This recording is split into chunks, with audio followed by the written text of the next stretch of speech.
আমরা একটা রাজসাক্ষী পেয়েছি। সেই রাজসাক্ষীর নাম হচ্ছে সাবেক উপদেষ্টা অধ্যাপিকা রিজওয়ানা, অ্যাডভোকেট রিজওয়ানা। খলিলুর রহমান ছিল লন্ডন কনস্পিরেসির প্রধান হোতা এবং সেখান থেকে তিনি সরকারকে মোটিভেট করে ষড়যন্ত্র করে বর্তমান যারা সরকারে আছেন তাদেরকে সুবিধা দেওয়ার জন্যই উনি অব্যাহতভাবে কাজ করেছিলেন এবং তার সেই কাজের পুরস্কার হিসাবেই উনি পররাষ্ট্রমন্ত্রীর এই রিওয়ার্ডটা উনি পেয়েছেন।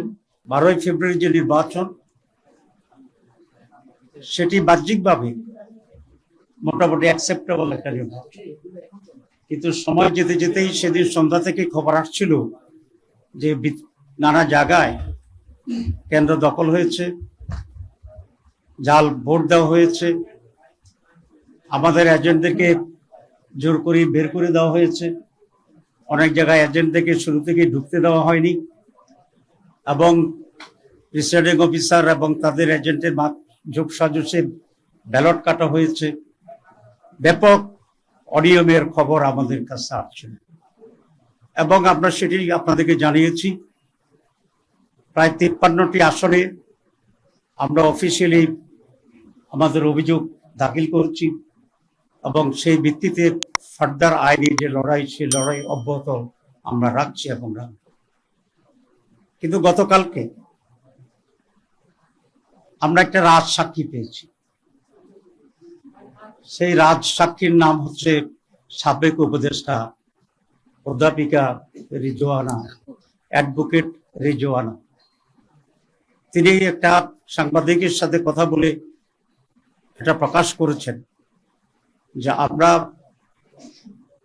যারা তার ভাষা নারীদের উপযুক্ত অধিকারকে নিশ্চিত করতে পারে নাই, তারা বিরোধী দলে থাকলেও আমরা কিন্তু তাদেরকে মূলধারা বা প্রধান শক্তি হিসাবে আমরা আসতে দিই না। তাহলে বোঝা যায় আমরা যে ইলেকশন ইঞ্জিনিয়ারের যে কথা আসছিল বা আসছে, সেটাকেই উনি নিজেই স্বীকার করে রাজসাক্ষী হয়েছে। আমরা এখন এটাকে জানতে চাই ওনার কাছে বা তৎকালীন তত্ত্বাবধায়ক সরকারের কাছে এবং আজকের সরকারের কাছে, যে তারা তাদের যোগসাজশে কি ইঞ্জিনিয়ারিং এর মাধ্যমে বাংলাদেশ জামাত ইসলামীকে মূলধারা বা প্রধান দল হিসাবে মেজরিটি পেতে তারা বাধাগ্রস্ত করেছে এবং সেটাতে দেয়। এবং আমরা এটাও জানতে চাই মাননীয় সাবেক উপদেষ্টার কাছে যে ইঞ্জিনিয়ারিং এ ওনার সাথে আর কারা কারা জড়িত ছিল, পুরা গভর্নমেন্ট ছিল নাকি গভর্নমেন্টের একটি শক্তিশালী অংশ ছিল যারা নির্বাচনকে প্রভাবিত করেছে এবং তাদের ডিজাইন অনুসারে সেখানে ডিসি, এসপি, টিওনো, ওসি, প্রিসাইডিং অফিসার ইত্যাদি নিয়োগ করে আইন শৃঙ্খলা পরিস্থিতির লোকদেরকে নিয়ন্ত্রণ করে তারা তাদের এই কাঙ্ক্ষিত যে সংখ্যা, সেই সংখ্যায় একটি দলকে জিতানোর জন্য তারা ব্যবস্থা গ্রহণ করেছিল। জাতির কাছে এটা স্পষ্ট করতে হবে এবং আমি এই সরকারের কাছে দাবি জানাবো রিজওয়ানা আহমেদকে,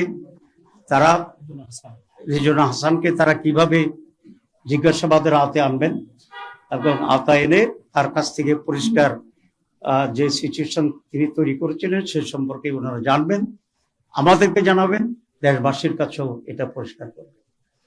আমরা নির্বাচনের আগেও কয়েকজন উপদেষ্টার ব্যাপারে অভিযোগ এনেছিলাম এবং আপনারা দেখেছেন ইন্টারিম গভর্নমেন্ট নিজেকে তত্ত্বাবধায়ক সরকারের সমপর্যায়ে নিরপেক্ষ সরকার হিসেবেই প্রতিবাদ করেছিল এবং সে ভূমিকায় তারা আছে সেটা তারা বলার চেষ্টা করেছিল। এবং একটি নীতিগত কথা ছিল যে ইন্টারিম গভর্নমেন্টে যারা দায়িত্বে থাকছেন উপদেষ্টা হিসাবে তারা কোনো সরকারে দলীয় সরকারে তারা কোনো ধরনের অংশগ্রহণ করবেন না, কোনো মন্ত্রিত্ব গ্রহণ করবেন না।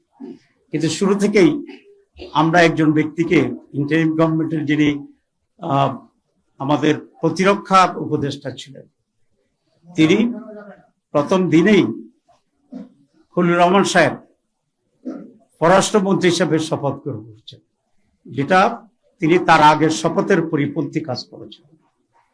এখানে এটা স্পষ্ট যে খলিলুর রহমান ছিল লন্ডন কনস্পিরেসির প্রধান হোতা, এবং সেখান থেকে তিনি সরকারকে মোটিভেট করে ষড়যন্ত্র করে বর্তমান যারা সরকারে আছেন তাদেরকে সুবিধা দেওয়ার জন্যই উনি অব্যাহতভাবে কাজ করেছিলেন, এবং তার সেই কাজের পুরস্কার হিসাবেই উনি পররাষ্ট্রমন্ত্রীর এই রিওয়ার্ডটা উনি পেয়েছেন।